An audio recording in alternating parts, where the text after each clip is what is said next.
Hello guys, hello mga guys, good evening. Meron tayo ditong customer. Sarado kami ngayon pero may nagpunta kasing customer rito. Kaya lang di natin matanggihan kasi malayo pa si Sir.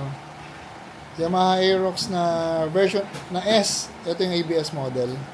Pakilala natin si Sir. Sir, good evening Sir. Anong pangalan po ni Sir?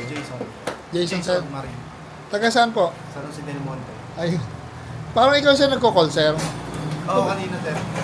Nag-reply ako Sir, siguro di mo na nabasa Sir. Nung nakaalis na kasi ako kanina nun sir. Nung nasa daan na ako nung sabi mo, bukas na lang po sir. Oo nga. May pasok talaga kami pero malakas daw ulan dito ngayon eh. Kaya mga hindi nagpasukan Sir.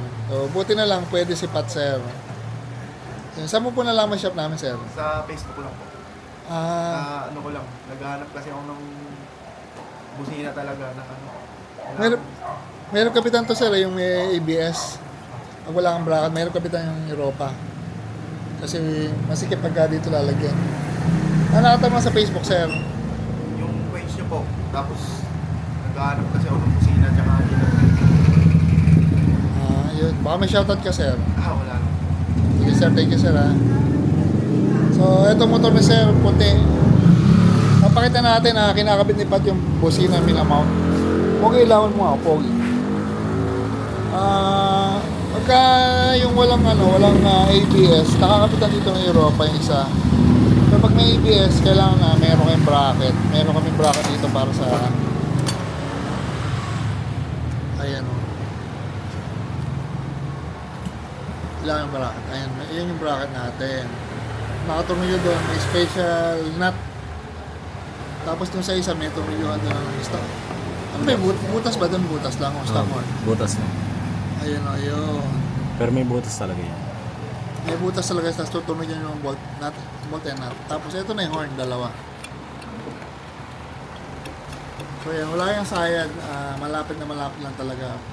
Pero hindi yan nakasayad. Tapos tatanggalin nyo lang yung cover na plastic na ring. Tapos ito ilaw ni Sir. X3. Dati na tong si Sir Medal nito may bracket na din kaya madali namin na ikabit. Yan, pero available din yung bracket sa amin pag gusto nyo.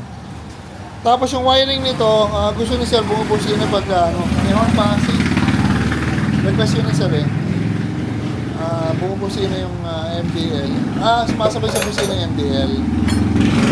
Tapos ginawa rin natin yung busina may selector, pwede yung gamitin yung stock horn. Pwede yung Europa. Pag Europa napaka-solid na, maski matagal na yung buo pa rin. Ito yung mga relay natin, naka-fuse, naka-relay socket, naka-relay.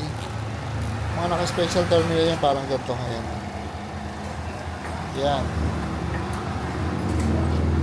So, ginawa natin dyan sa wiring yan, nung ating mag-price ng electrical tape. Wala yung electrical tape. Tomorrow mga LEDs, open kami. Hindi naman siguro babaha tomorrow. Mukhang uulan na naman eh. So yan, kinakabit na yung wiring. Yan, dala tayo rito, Yamaha Aerox na S V1 to, busina Pat, Bosch with Bosch Europa.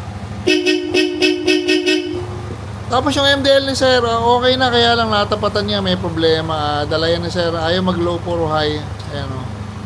Sayang, okay na sana. Pero tinest namin yung problema nito, balas lang. So, minsan yung problema pag sa online kasi hindi nyo masasabi, minsan may problema talaga. Pero may warranty naman yan. Sir Jason, tama Sir? Sir, thank you Sir ha. Baka buta pa. Sir, thank you po ha. Sir pala, sa Lagundila. You know, mga taga San Jose del Monte, wisin na lang. San Jose del Monte. Sir, thank you po, ingat. Yan, dala tayo rito yung mga Aerox na V1 S.